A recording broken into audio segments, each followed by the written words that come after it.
Have you ever found yourself searching for happiness, only to have it slip through your fingers right when you think you found it?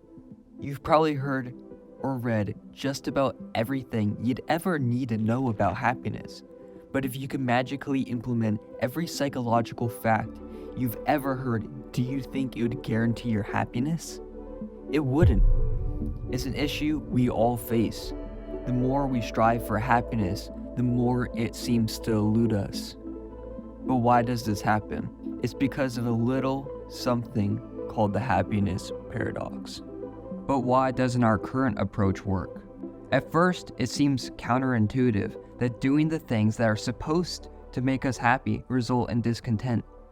The reason lies in the question we ask. When you ask, "How can I be happy?" or "How can I reach a state of happiness?" you've asked the wrong question. You infer that you're not happy, and that happiness is something you have to find or obtain. This realization rarely occurs. Rather, we apply the logic that works for most things, but not our happiness. When you want to improve a part of your life, what do? I'm guessing you set some goals. This is all good, but when the same logic is applied to our happiness, it results in many problems. Since happiness is an elusive goal, the things that work on one day to make you happy may not work on another. Not to mention, what does it even mean to reach a goal of happiness?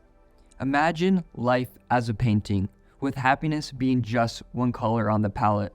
If we painted our entire life with just that color, it would lack depth and definition. The beauty of life lies in the contrast between different emotions like happiness and sadness. To have great happiness, you have to have great pain and unhappiness. Otherwise, how would you even know when you're happy? If we could only be happy, we would just be. Setting a goal for happiness is like planning a road trip to a specific destination. You know exactly where you want to go, and you're excited about the journey ahead. But what happens when you hit a detour or take a wrong turn? You might start to doubt your own ability to reach the destination and feel disappointed or frustrated. That's how it can feel when you set a standard for your emotional state. In 2019, a study highlighted a flaw in the goal-setting approach. It showed diminishing returns for people who set happiness goals. Those people were more likely to engage in social comparisons, leading to self-doubt and negative self-talk. When they read their goals and were not where they expected to be on their journey, it left a negative impact on their emotion. The very existence of what they thought would lead to their happiness led to their own dissatisfaction. But what if there was no endpoint to reach? What if you just decided to feel it all? Every day would become an opportunity to explore our emotions, learn from experiences, and connect with others around us. The focus would then be on embracing the good and bad moments, rather than the disappointment of falling short of an unyielding goal. The only way to find true happiness is to risk being completely cut open. In ancient Athens, a man named Zeno found the answer to the happiness paradox. Standing on the deck of his ship, Zeno felt the sea spray on his face, and even the rhythmic creaking of the vessel seemed like a soothing melody. He was on a mission to deliver cargo of purple dye to Athens, a treasure worth its weight in silver. But, as fate would have it, a brutal storm descended upon the ship, threatening to destroy his life's work. Lightning struck. In an instant, the ship wrecked, and the sea took everything.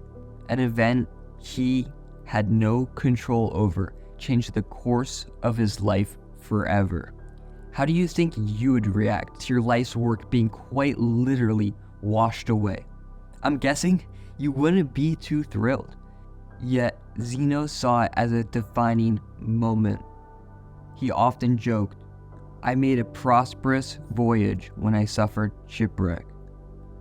This teaches a priceless lesson: the value of indifference to outcome. You might be asking, What does indifference have to do with my happiness? Well, when you learn to become indifferent, you learn to accept any outcome. When you put no pressure on the outcome you want comes a lot more often. So what can you do right now to become more indifferent? Imagine you just brewed up a nice cup of coffee. You're standing in the kitchen holding your coffee. Then the mug slips from your hand and spills all over the floor. At that moment, you hear a familiar voice in your head, a voice that bullies you, belittles you, and tells you that you're worthless. If your thoughts are turning against you over such a small incident, you need to hear this. When you realize you have no absolute control over what happens to you, you learn to act indifferent. And yes, I hear you, person behind the screen. You can have a degree of influence, but not absolute control. The only thing that you have control over is your response to what happens to you. Imagine your mind is a boat. On the ocean, there will be good days and there will be bad days.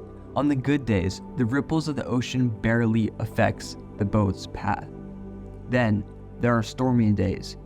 Huge waves crash against the hull, pushing you off course. Seafaring wouldn't work very well if it weren't for the fact that boats have a rudder. With no rudder, you have no control over your boat, but with one, even the large waves don't affect the path of your boat. When you cannot control your response to what happens to you, you have no rudder. In life, sail with one, and remember, the only thing you have absolute control over is how you react.